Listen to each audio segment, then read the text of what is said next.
Today on the guest list, we're talking to the cast of Slow Horses. Dave Taylor, the list. Gary, you look terrific. Do not think. Thank you so much. First of all, Gary, obviously you're such a legend in entertainment. What got you so excited about Slow Horses that made you want to sign on for the show? A couple of things. I like long form and fan of streaming, and I think just the quality of the writing and just the work coming out of places like, Hulu and Apple and Netflix and, this sort of new world that we're in. I'm a big fan of that. The writing, I think the stories, the books, these are the series is based on these books by Mick Herron. They're terrific books, terrific stories, great characters. So it was,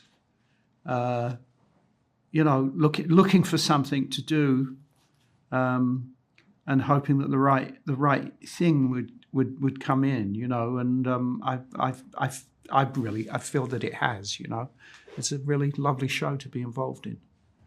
Yeah, and Saskia, a lovely show to be involved in for a while because it's already been renewed for 4 seasons. Talk about how exciting it is to have these characters to continue to play and to continue to develop.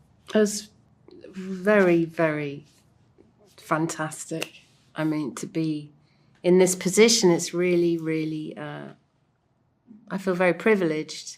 I feel very privileged to be working with this gentleman here. And also the books, I didn't know about Slow Horses until I was being considered for the parts. And I read all 6 books, so it's very pleasurable to know that we've made the first 2 books and we're about to make the next 2. And, quietly to myself, I was like, I hope they do 5 and 6.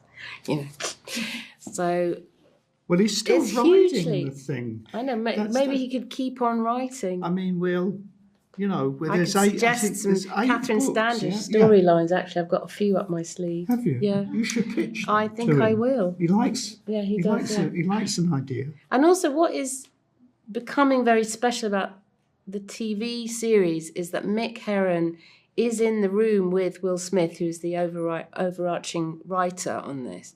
And I spoke to Mick the other day, actually, and asked him, and because what the scripts are allowing Mick to do is almost explore these characters even more that he started in the book. So, like the chess scene in series 2 is not in the book, but how delighted was I that they've handed me this fantastic idea that, she's a great chess player. But I had spoken to the writer about Catherine's childhood, because we were talking about alcoholism and we were talking about all sorts of things.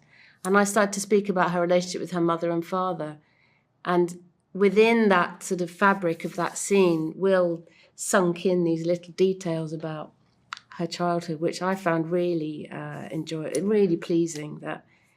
He's an incredibly receptive writer, Will Smith. And we, the audience, want to hear that. Yeah. We want to know about that character. Yeah, because they're all very complicated people. We love, like the relationship between.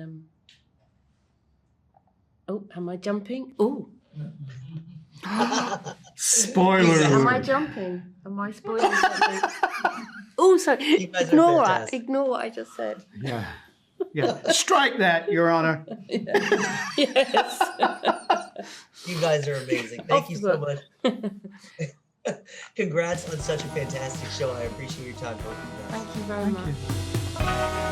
Terrific. Dave Taylor, The List. Jack, Slow Horses is a fantastic show, but for the crazy, ridiculous people who have not seen it, tell them what to expect, because this is far from your average spy drama.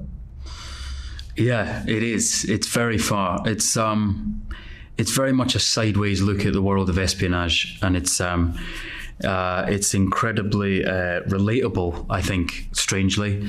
It's very much a workplace drama comedy set in a very, very sexy industry, normally very sexy industry. And I think we strive as hard as we can to make it as unsexy as possible. But if it's sexy by mistake, that's not our fault. That's a fantastic quote. And Gary Oldman, obviously such a legend in the acting entertainment industry. What is it like working with him? What does he bring to the set, to bring to the show to elevate it to the next level? He just brings a standard, because Gary's a stage actor, so Gary has a level of company feeling that's incredibly important to him. He's very sort of unstar-like, and I think it's very important for something like this that's very ensemble. But he has the perfect sense of humor and work ethic for this, because we whapped it out very quick over a long time, both of these seasons. So no, he's the perfect leader, Gary. How about the reception of this series? Because not only have the reviews been fantastic, but it's been renewed for 4 seasons. I mean, you get to tell so much awesome story. That's got to be so exciting for you guys. Yeah, it's fantastic because I think any kind of long form TV, I think if you love the character, to be given the chance to play him or her again and take them to new places is great. And it really does it goes off, over the next, 3, 4, 5 books or whatever, it really goes off. So it's a real pleasure, and it's lovely to have that vote of confidence. Yeah, that's fantastic. The other thing that I really like about this series is it's kind of like an underdog spy series to a degree. Do you think there's a level of like a lesson or motivation that people could learn beyond just being wildly entertained from this show? I think it's just quite interesting to imagine that those people that work in the intelligence services, wherever you are in the world, are just normal human beings. Obviously hopefully very gifted and intelligent human beings, but they still have the same sort of problems at home and troubles and things like that. So that's what I found really attractive about this, and imagining, whenever you go past MI6 on the Thames in London and imagining people in there, complaining about, a leak at their flat or something like that is basically this show in a nutshell. That's fantastic. Thank you so much, Jack. Congrats on such an amazing series. I appreciate your time. No, thank you. Thanks, man.